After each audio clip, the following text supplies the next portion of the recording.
Good morning. My name is Assistant Professor Alparslan Kelleci.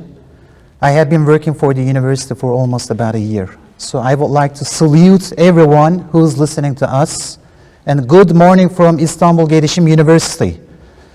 And today we're going to be having a conversation with Dr. Alola, and who's also an assistant professor and one of the most prominent researchers in the university and also in the world.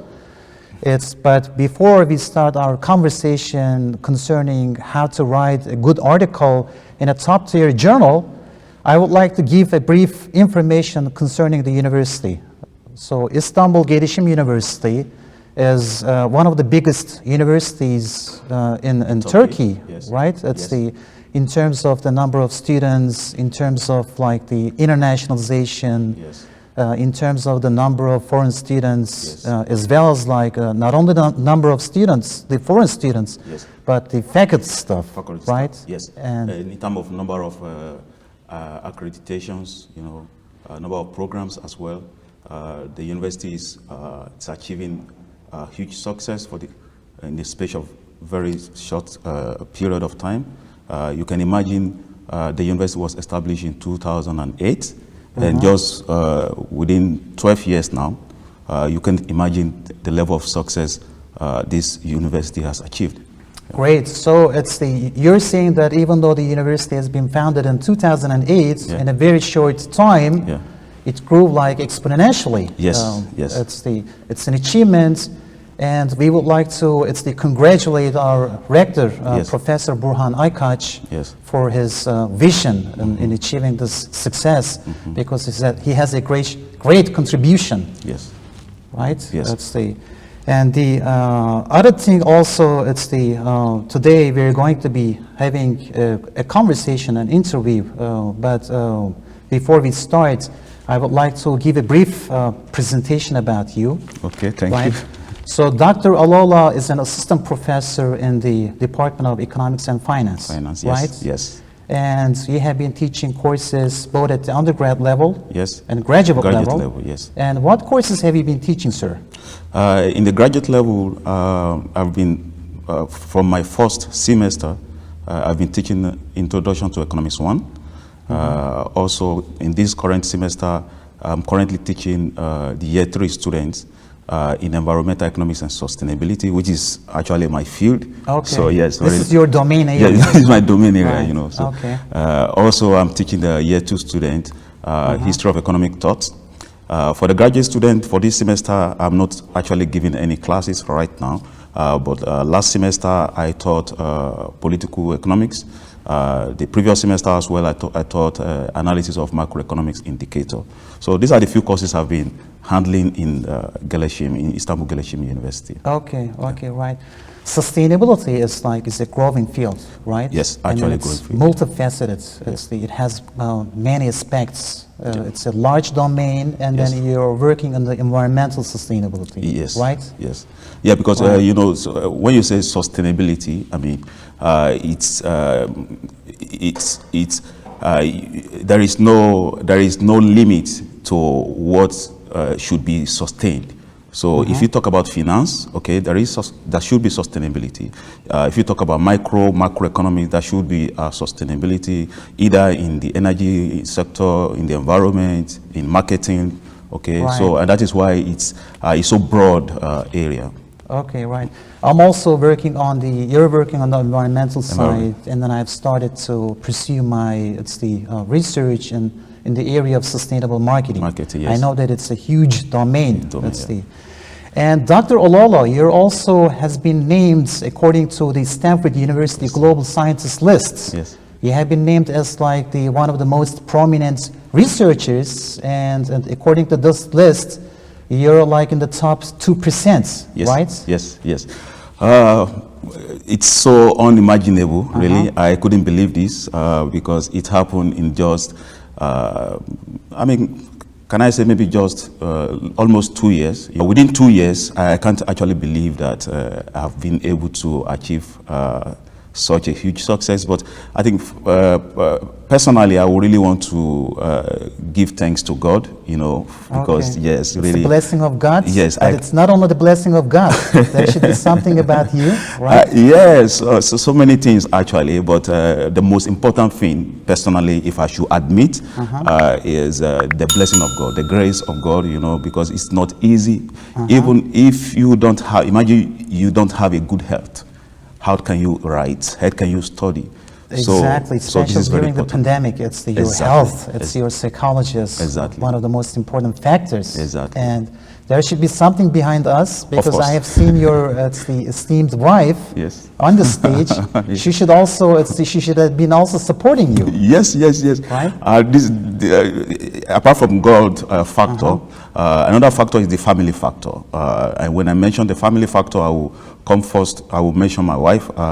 She's been a good support in this field, because actually why it is quite easy for her to support is because she's also in the field. She's an academician, she's a researcher, so she could understand, okay? Right. When I decide, I for see. instance, when I decide to pick up my laptop while I'm having my meal and to look into some of papers while I'm eating, she could understand, okay, because she's in the field. Right, Yes. right, So, okay. yeah. So it's so lucky of you that you're both researchers, Yes. and also you have the same, it's the tastes, like you're exactly. working in almost in the same discipline. Exactly. And then I have heard that she's also working in the area of the sustainable Tourism, marketing. And yes, so it's tourism complementary, and marketing, right? sustainability as well. So, Dr. Ololo, sir, the university is very proud to have you as one of the most prominent researchers and research fellows in the university. And it's our esteemed dean, Professor Kürşat Yalçıner, who really saw the potential, the great potential in you, and who proposed you, who convinced you to have a full-time position in the university. Yes. Right? He's also named as the father of the professors, assistant professors. Yes, I always refer to him as my father. Okay, he is a big, great. He's been a great support also for me in this university. Not only the dean, also the academic staff of the faculty. We have, yes, of course, we are very friendly. International exactly. researchers, exactly. right? You're working in collaboration with them. Yes, yes. So the university is also providing you platform for international collaboration. Yes. Oh my God. The university have quite been providing a good platform. And that is why this success story is not only about me, okay? That is why you can see, if you look into different departments in our university, you could see that we have several research staff who are doing excellently well in the area of the research, in the area of also academics. The reason for this success for every one of us is because we have this platform from the university. The university gives the moral support, also motivate, give opportunity for us to exercise the time that we have, okay? I mean, so when you have this platform, when you have this opportunity, you definitely should find yourself a successful researcher. Yes. Right? Yes. And then, other than Professor Yalçıner, right? Yes. What other factors? You had an impact. What other factors had an impact on you in working with Istanbul Gelişim University? Yes, I must admit this. Okay, I always love to say this. The first time I came to Istanbul Gelişim University with my wife, so we came to try to check in the rector's office to submit our CV. We want an opportunity to meet with the rector. So although we couldn't meet with the rector, we met with Assistant Professor Seydahoca, the General Secretary, and he gave a very, very outstanding, warm reception. So what I want to say is this. One factor that is very important to me, is dear in my heart, that I will always appreciate regarding Gelişim University, is the warm reception, not only from the academic staff, also from the non-teaching staff. From the staff. From the staff, because on that first day, when I came to Gelişim University, at the security gate, in the rector's building. I introduced myself to the security. He asked if I have an appointment with the rector's office. I said, no, I don't have an appointment, but I exchanged emails. So do you know what he did? The security guy, okay, led us in straight up to floor 6, and he made sure that Sedao Jan was in the office. So when, yes, he waited, and when Sedao Jan came, he introduced also Sedao Jan, and he left. For me, this is very, very important. Right, he just didn't let you go through. Exactly, right? exactly. The reception was very helpful. Very helpful. Right, so, and you could see this in the atmosphere, I mean, around the campus. So it's the reception, the kind reception, it's that had an impact on you. Yes, yes. And what else could you say about it? It's the supporting environment, it's the collaborative culture of the university, we said. What about the vision of the university? Yes, I feel one of the areas I really want to appreciate the university is in terms of internationalization. Okay. Because I try sometimes, to check the profile of some universities around Turkey, in Istanbul, or around Turkey, and just even of recent, few months ago, my younger sister, I was trying to search for PhD admission in Turkey for my younger sister. And could you believe we couldn't find... She also does PhD? She's currently a PhD student. Oh, it's yes. Istanbul University? Not here, in Yeditepe University. Okay, yeah. Fine. So I was trying to search for English programs, okay? So what I discovered is that most of the universities in Turkey don't have English programs in so many fields. Okay. So, but Geleshim, the number of English programs we have in our university is huge. And that this has been a factor, that's a selling factor to international students. And that is why you can see we have quite huge number of international students. I guess our university has the largest international students in Turkey. Exactly, yeah, it's true. Also, in terms of staff, also highly internationalized. So this is a very good point for the university. Right. I'm also teaching English classes and sustainability management, and half of my class is like they're coming from like various countries, like including from Middle East, Africa, and even from the Balkans. Yes, exactly. And Europe as well. Exactly. Right. You could imagine in your class you have the Turkish student in your class, you have Lebanese, you have Jordanians, you have Malians, you have students from different countries. You might not have the opportunity. For instance, I haven't traveled to Iran, I haven't traveled to Iraq, I haven't traveled, but I've met these students. They invite you to Iran and to, I don't know, even to Europe. Yes. And you interact with the students, and you could learn about the culture of these countries from the students. So it's such a lovely environment. Exactly. So before, now we can move to how to publish a good article in a top-tier journal. And we know that in a very short time, you published 70 articles in Web of Science indexed, as well as Scopus index journals, like in such short period of time. And then I was just wondering if this professor is not sleeping at all or not, if he's a robot. And I came to meet you, you're a real person, it's made up of like real blood and flesh, right? So could you tell us what is the secret behind this? Like how did you fit all those like the articles, like, and then the 40% of those articles are published in the year like 2020? Yes. So precisely within 2 years, so by God's strength, I've been able to publish maybe about 80 articles in Web of Science or Scopus index journals. Yeah, my kudos to you. Yes. Salutations. Yes. So this is huge success. Okay, I must admit this. Okay. Yeah.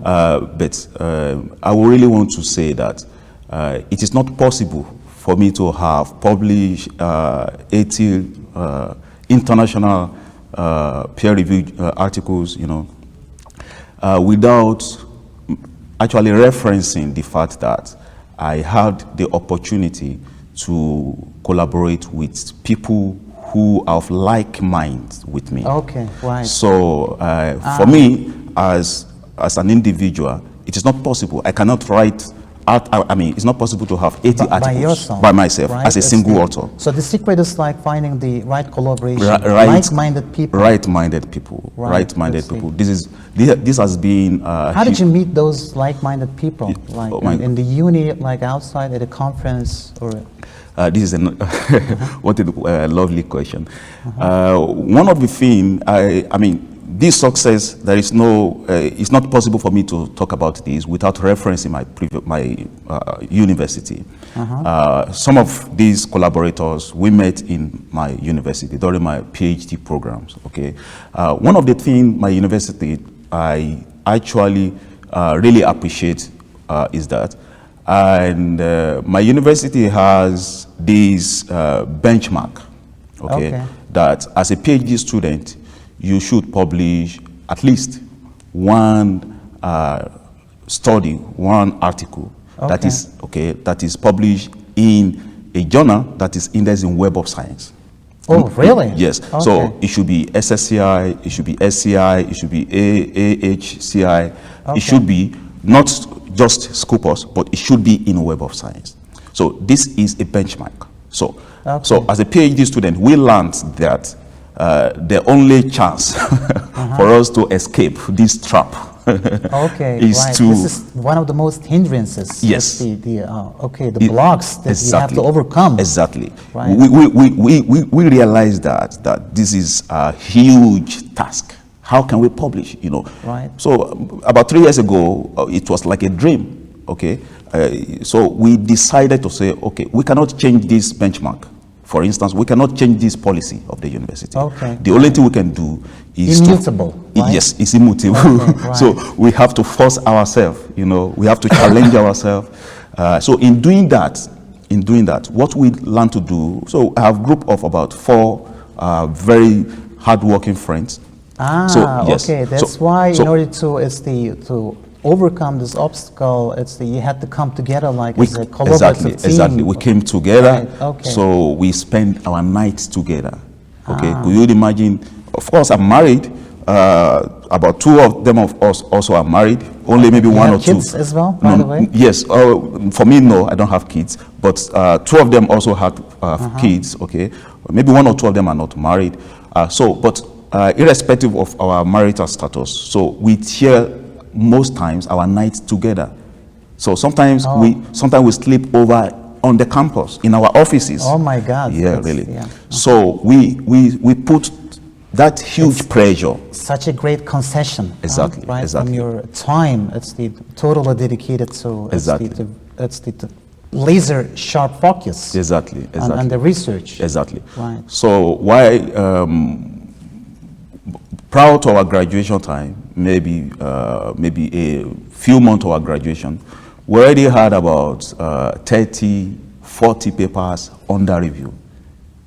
Yes, imagine. We haven't graduated yet, but we had 30 papers under review, you know, and maybe 4 or 5. Yes. Even before graduation. Even before graduation. Right. You have Yes. like the 30 papers. Yes. It's the in review. Yes. Right. So we share this information among ourselves. Okay? So that is why some of us we are almost on the same level, because the progress rate, we are doing everything in the same way, and our plan is to achieve this success. We know that we need to do something extraordinary in order for us to break that barrier.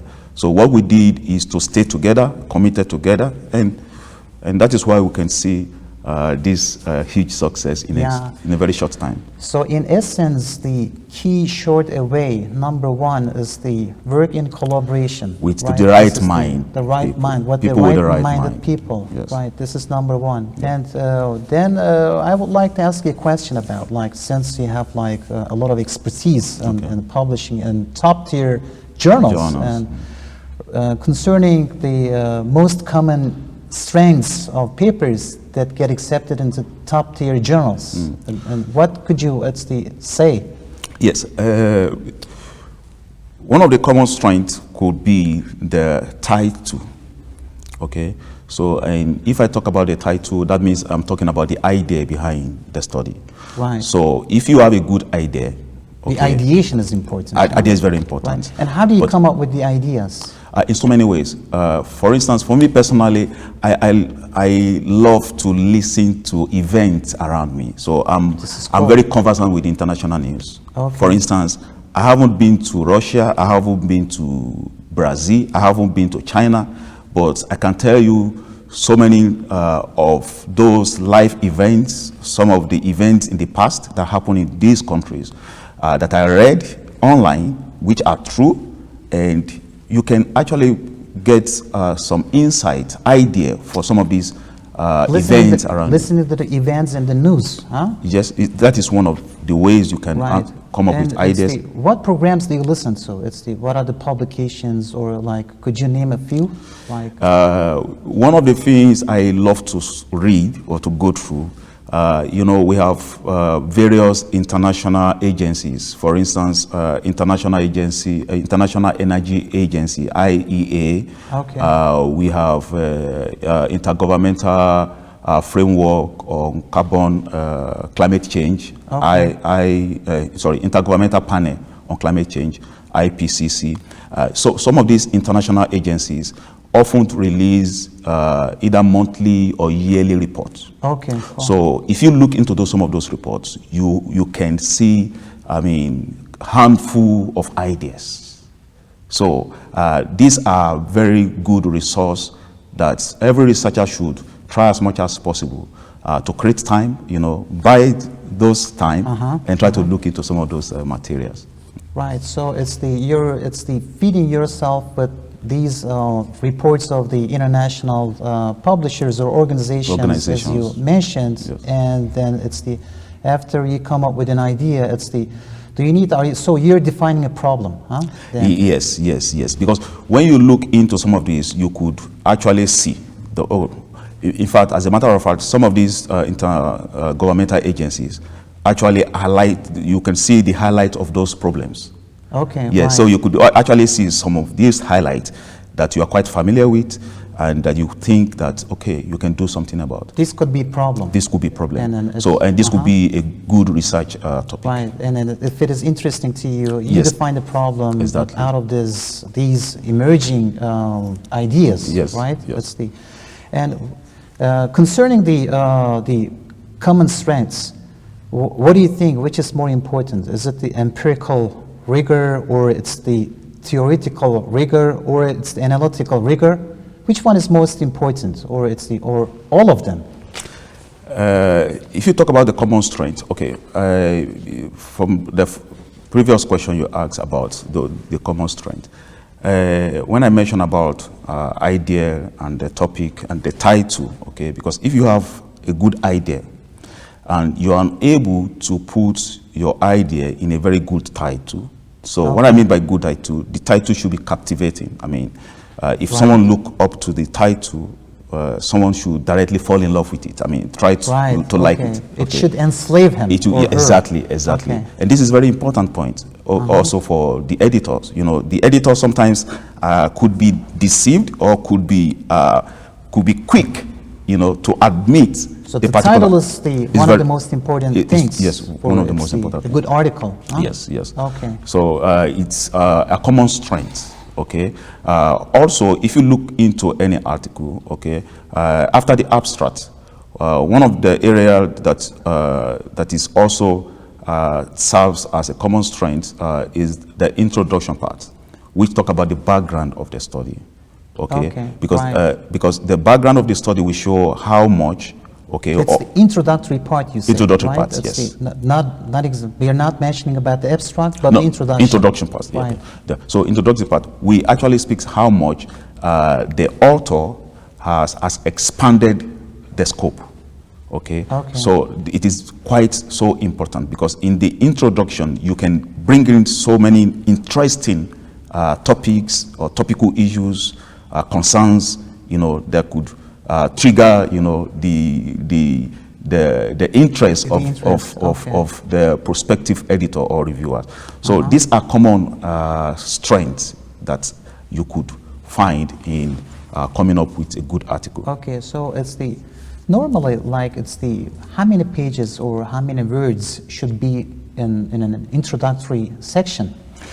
Introductory section, maybe I can say, maybe it depends, okay? Why I say it depends is sometimes you could try to come up with an article without, an article that doesn't have a structured literature review. So it means that when you write your introduction part, okay, you can incorporate maybe a paragraph or two to broadly talk about the previous studies. So in that in that case, you are expected to have more pages of your introduction section. Okay. Okay. So in the other part, if you try to write an article that have a separate introduction, a separate section for introduction, and separate section for literature review. So in that case, the introduction section can be maybe three pages. Okay. Okay. 3 pages should be okay, or even 2 pages. Maybe 3 paragraphs can be enough in this case. Okay, but normally you say it's the 2-page introduction is a good one. It's a good one, right? Yeah, it's a good one. It could be up to 3 pages. It could be up to 3 pages. Right. Yeah. Okay. And it could be extended. Maybe if you have an extended introduction, so it means without the literature section. So you could have maybe even 5 pages. Right. Okay. So it's the other question that I would like to raise is, what are the fatal errors that the authors make when writing an article? This is very important. Okay. I would like to talk about myself. Yeah, okay. the mistakes. Yes, I would like to talk about my own mistakes. Okay. One of the mistakes that I often make, which also I try to caution myself, is that when I pick up an idea, okay, to start a research. So while doing this research, maybe at the introduction section or the literature section, certain other ideas similar, okay, will start coming in, okay. So sometimes I could easily be trapped, okay, by buying into some of those extra ideas. So what do I mean? What do I mean is, if you're not careful, okay, don't forget you have just one idea. You've started with this idea, but along the line, so you need to be focused. You need to be focused because along the line, certain ideas, certain information are coming. So you should be so careful to select which one should be added, which one shouldn't be added. Okay, right. because there are certain information or idea that will come. Okay, if you're not careful, if you add such, it will you might have a very confused study. Okay, so when you have an idea, it's good to be very focused. It should be simple and lean. Very simple. The ideation is like very important. Simple. Yes. See, sometimes I do the same mistake. Because I get excited. Yes, you get excited. Right, I'm reading, and then I would like to present all of the ideas into one page. Yes. But this is a mistake, yes. right? You know. So sometimes you always think, oh, I need to put this, I need to say this to impress. Out of excitement. Yes, out of excitement to impress the editor. But you should be careful because sometimes if you have a whole lot of ideas or a whole lot of information, okay, it means that from your article there is no precise question. You are not trying to answer precise questions, so it becomes so broad. Okay, so in that way, it's not so good. For me, I consider it as a common mistake. I think it's common to everyone. For me, also it's common to me. So I try as much as possible to be careful about this when I'm writing an article. This could be, maybe we could make an analogy like you're invited to dinner, right? There are so many foods on the table, and instead of like having like 10 of them and eating them, you should be choosing like 2 or 3 by max. Yes. Otherwise, your stomach will be upset. You go with a constipation. Right. Yeah. Exactly. Exactly. Yeah. You will get constipated. Exactly. You get constipated, and your stomach will be upset as well. Exactly. Right? That's the. And concerning the fatal, the deadly mistakes, it's the what? The deadly mistakes. Okay, the deadly mistakes. We go on still, like under the second title. And what about the conceptual foundation? It's a weak conceptual foundation is also a fatal mistake, huh? Yes. Right. every idea should be linked to theoretical concepts. Okay, for instance, if you have an idea about working about maybe you have an understanding of a particular region or a particular set of countries, and you are trying to work about maybe economic growth of such countries. You should have, for instance, if you are trying to measure how the economic growth of such countries has been so maybe erratic, not stable, you should try to see is that a concept behind this. Okay, can you link this study to a particular theory in economics? Because for every concept you have should actually have basis, theoretical basis. So if there is no theoretical basis, whatever the idea is as good as not even having idea. Right. So what you're saying, your theoretical background should be strong. Should be strong. Yeah. Yes. Otherwise, otherwise there is no basis. I mean, there is no. It's like having a building, but there is no foundation. You know. Exactly. Yeah. This is like the theoretical foundation. Yes. It's like the foundation of a building. Yes. Right. Yes. And what about the managerial implications? Like when I'm reading articles, like I'm in the School of Business and I'm coming from the industry. Industry, yes. Right. I worked in the industry for more than 16, 17 years. Then I switched back to academia. Right. Lovely. And sometimes when I read articles which have the managerial implications, it makes sense to me because I could use it like in the business. Yes, yes. What about the articles have like a strong managerial implications? Do we do research for the sake of research or for the sake of business, or both of them? What do you think? Yes, I would say this. You know. In the early time of my research, I discovered that, especially the first few articles I wrote, I discovered that the reviewers always mention about policy implication. I could remember some of those articles. Some of the reviewers would ask about or make a statement like. The article is good, but there is no there is no policy implication behind this. I mean, there is no useful policy. So I was wondering, what does it mean? So it took me a long time, you know, to be able to actually understand how important, policy implication is regarding every article. So for every article, for all article, there should be separate either section or paragraph that should capture policy. It could be managerial policy, like you said, business policy, like you said. Right. If it is about the environmental studies, it could be environmental policy, So for every article should have this. What it means for the policymakers, yes. Right? What it means for business managers. For the business managers. Right? We should be also presenting this, Exactly. Otherwise, why we do research? Yes, yes. So every article should have should stand a chance, you know, of improving something, or bringing policy to the table, of the government, for instance, right. Of private sectors, for instance, of big business entities, for instance.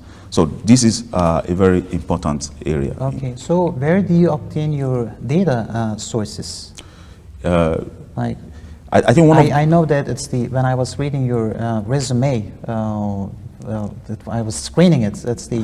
You graduate from the Department of Mathematics. Yes, mathematics. Right? Okay. And then you're quite good in the R programming. Oh, not okay. Right. What do you do? From the R. You do through the surveys or the panel data.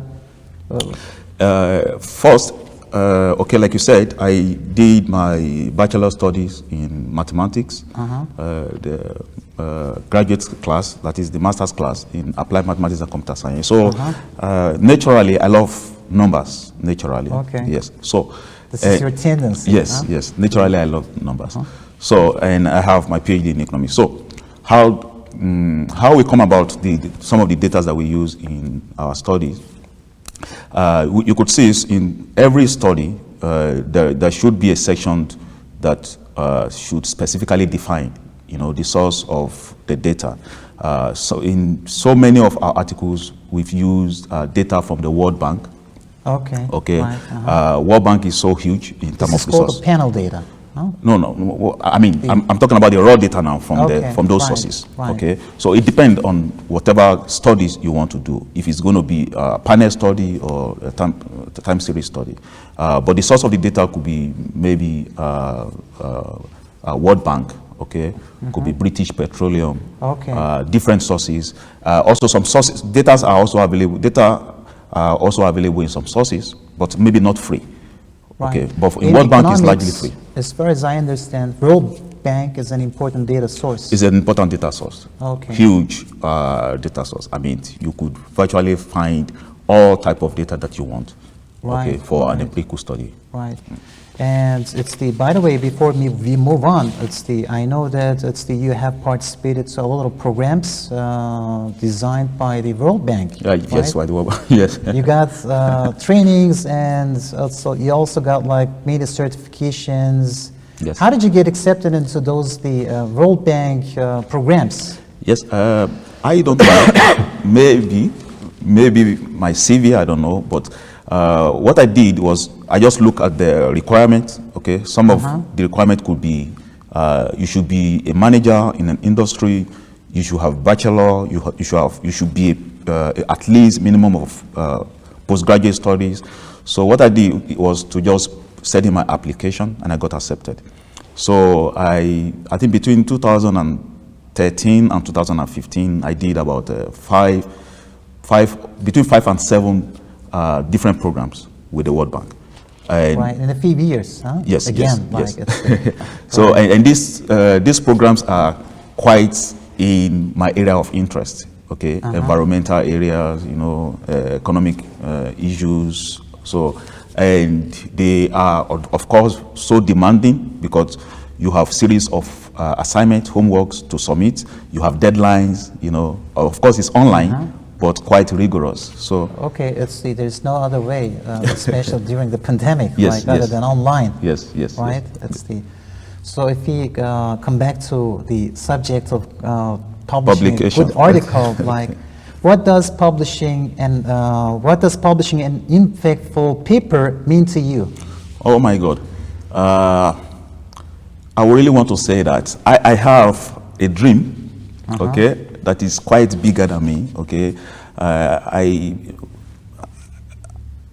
see myself. Okay, I see myself impacting the world. Okay, scientifically. Okay. Okay, this is a dream that I have. You want to have an impact in the world. In the world. In science. Yes. Yes. I see myself. I mean, not just now. I thought of this even right from childhood. So I know this is a very huge dream. I mean, almost impossible. I mean, for me to achieve this. But I know that one of the ways to achieve this is, for instance, I'm a scientist. I'm writing articles, making publications.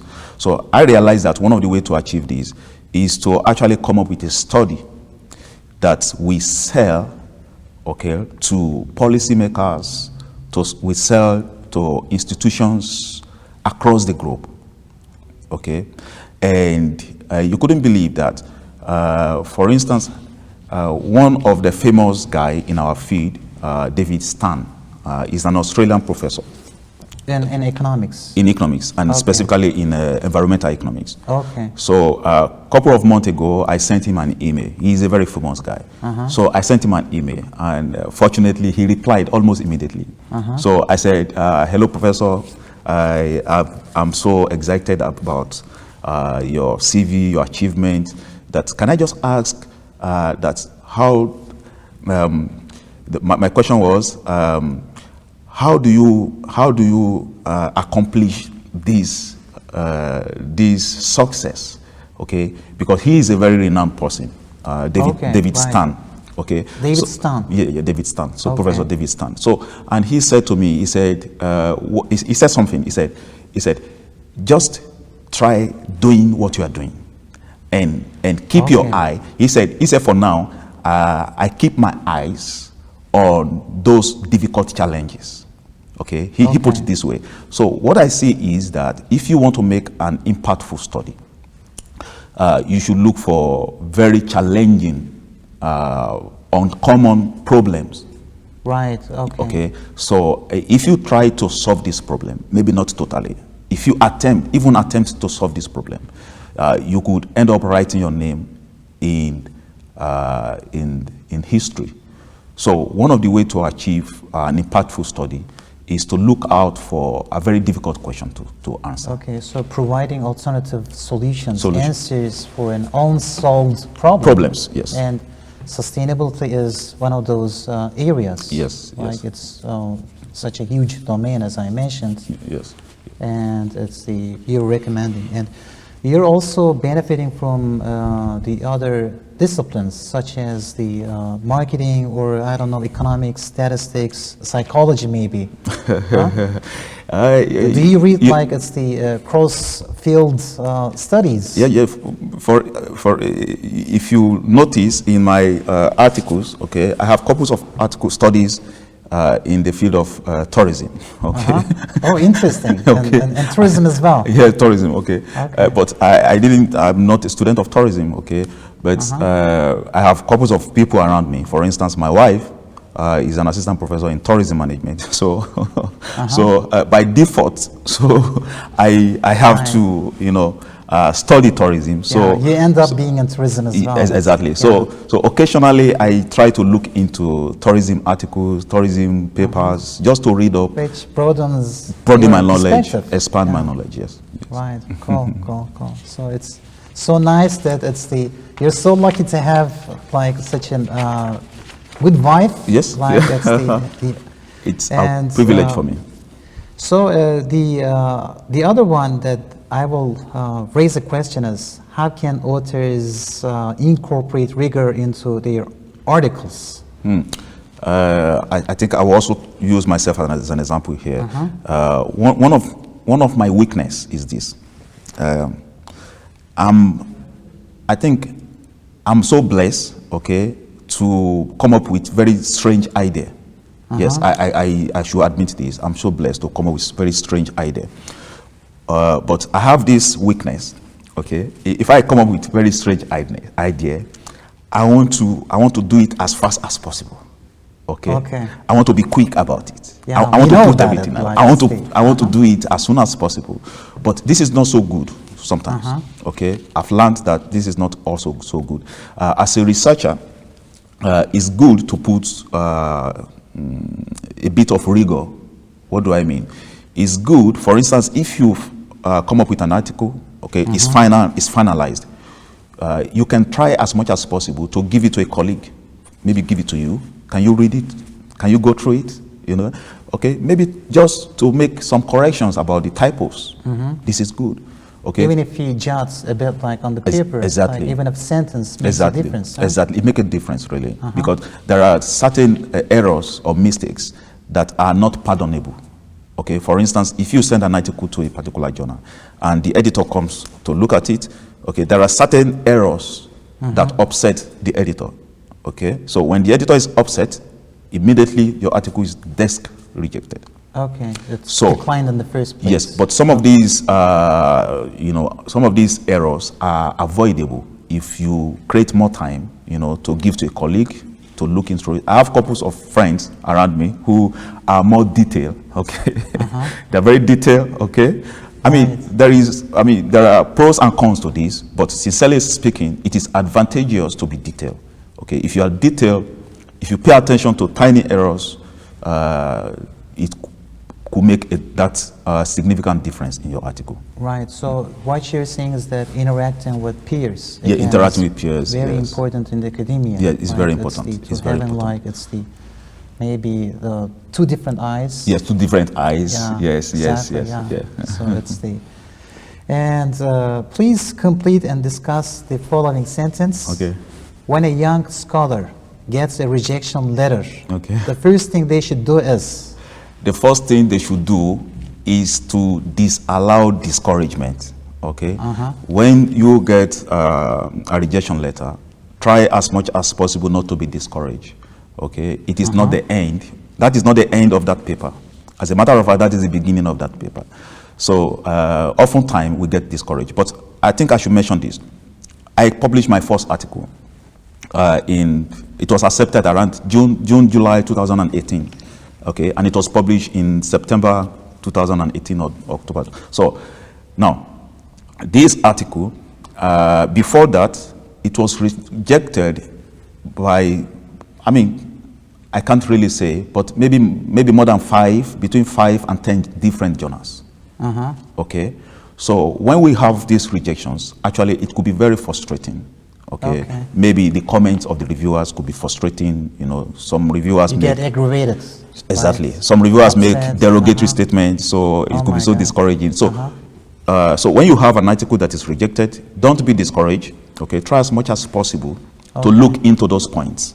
Okay, those comments, and try to see, are they meaningful? Are they meaningful? If they are meaningful, try to attend to those comments. And again, try to resubmit the same article to different journals. In fact, they're giving you feedbacks to correct yourself. Yes. So it's the we are running short of time, Okay. Dr. Olola. So the last question is, what advice do you have for others in the review process? And then after answering this question, it's the finalize our interview. Okay. Yes. To authors, because most authors are also reviewers. Okay. One of the advice I want to give to authors who are reviewers is that we should, because I'm also reviewing for different articles, journals, we should try as much as possible as authors or as reviewers to be polite, okay, in our comments. Okay, we shouldn't make certain comments that are derogatory, that could affect the morale of the authors. Right. So they are not so kind. The role should be positive. Should be positive, even if the comment is about rejection. Okay, there are better way to make those comments so that the author won't feel so disappointed. And in doing that, it encourages authors a lot. I consider this as an important way to go. Okay. So, Dr. Olola, we would like to thank you very much on behalf of the rector and the dean, and we would like to also thank you to the webinar participants. Thank you. Who are listening to us now, and maybe later. It's being recorded, and it'll be published on some social media sites such as YouTube and Instagram. Thank you so much. Stay tuned. Thank you so much for the opportunity, and thank you for being a faculty member in the Faculty of Economics, Administrative and Social Science, and a faculty member in the great Istanbul Geleshim University. It's a privilege. It's our honor, sir. Thank you. Thanks.